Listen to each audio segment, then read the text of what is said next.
Hello दोस्तों, तो कैसे हो आप सभी। आई होप कि सभी अच्छे हो। दोस्तों एक बार फिर से स्वागत है आपका हमारे यूट्यूब चैनल पर। तो दोस्तों आज हम बहुत ही मजेदार और महत्वपूर्ण टॉपिक पे बात करने वाले हैं, जिसमें कि हम जानने वाले हैं कि आरक्षण को लेकर गांधी जी और अंबेडकर जी की बात ऐसी कौन सी बीच में बात थी जिसके कारण कि दोनों एक दूसरे से नाराज हो गए थे।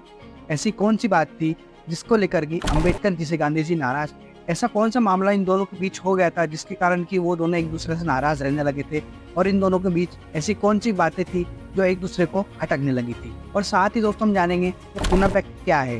पूना पैक्ट को हम सारी डिटेल में समझेंगे कि पूना पैक्ट क्या होता है और क्यों हुआ था। तो दोस्तों यदि आपको भी पूरे मुद्दे के बारे में जानना है, अच्छे से समझना है, तो दोस्तों बने रहे हमारे साथ एंड तक और वीडियो को पूरा देखें।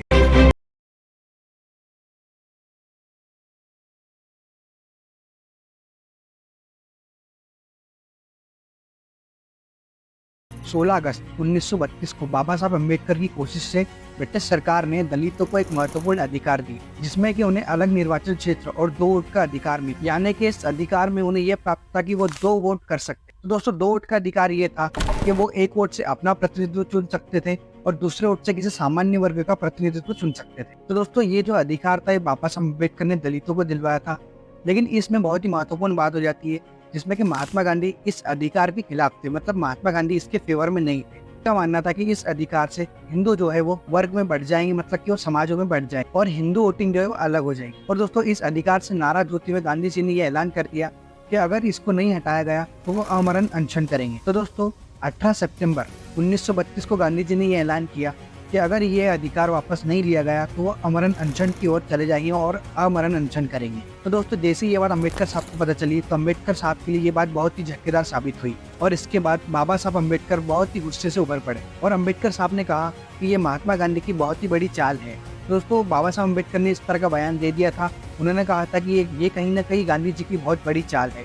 इस बीच क्या हुआ दोस्तों कि कांग्रेस के कई नेताओं ने अम्बेडकर जी को मनाने की कोशिश भी की और उनके कई नेताओं ने उनको कन्विंस करने की कोशिश की, उनसे बातचीत करने की कोशिश की, लेकिन अम्बेडकर साहब मानने को तैयार ही नहीं थे। फिर एक दिन गांधी जी से मिलने के लिए अम्बेडकर साहब पुणे की यरमदा जेल में पहुंचे, जहां पर गांधी जी को कैद करके रखा गया। मतलब उस टाइम पर गांधी जी इस जेल में बंद थे। गांधी जी के सेक्रेटरी महादेव देसाई जी के नोट से पता चलता है कि अम्बेडकर साहब ने कहा कि वो दलितों के लिए पॉलिटिकल पावर चाहते हैं, और साथ ही बाबा साहब अम्बेडकर ने यह कहा कि वो उनकी सामाजिक क्षमता और बराबरी के लिए बहुत ही महत्वपूर्ण अधिकार है।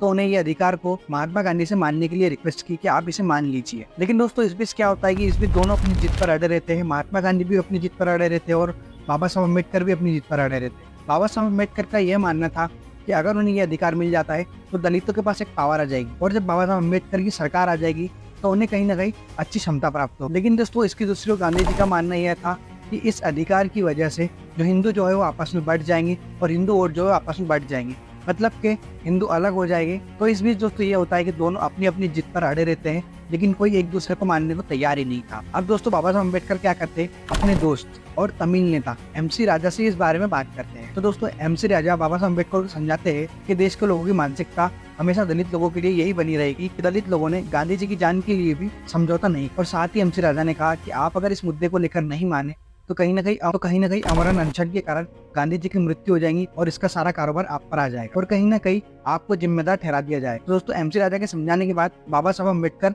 इस चीज के लिए मान जाते हैं और 25 सितंबर की शाम को पुणे में समझौते के लिए सब साथ में आ जाते हैं, जिसे कि हम पूना पैक्ट के नाम से भी जानते हैं।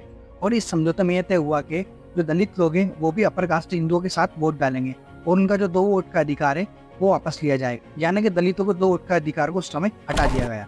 उस समय ब्रिटिश सरकार ने दलितों को ये 71 सीटें दी गई, लेकिन अब इसे बढ़ाकर 148 कर दिया गया है। और दोस्तों इस समझौते को जारी रखते हुए और श्री राम गोपालाचारी ने बाबा साहब अम्बेडकर के साथ फाउंटेन पेन बदलकर इस समझौते पर मोहर लगाई। तो दोस्तों उस शाम ये समझौता तय हुआ, जिसे कि पूना पैक्ट भी कहते हैं। दोस्तों ऐसे तो पूना पैक्ट को डॉक्टर बाबा साहब अम्बेडकर और गांधी जी के बीच समझौता माना जाता है, लेकिन दोस्तों क्या आपको पता है इस बीच खास बात यह है कि इस समझौते पर गांधी जी ने साइन ही नहीं की, मतलब कि समझौते पर गांधी जी के सिग्नेचर नहीं थे। इस समझौते पर बाबा साहब अम्बेडकर की ओर से बाबा साहब अम्बेडकर ने साइन की थी, गांधी जी के प्रतिनिधित्व के रूप में राम गोपालाचारी जी ने साइन की थी।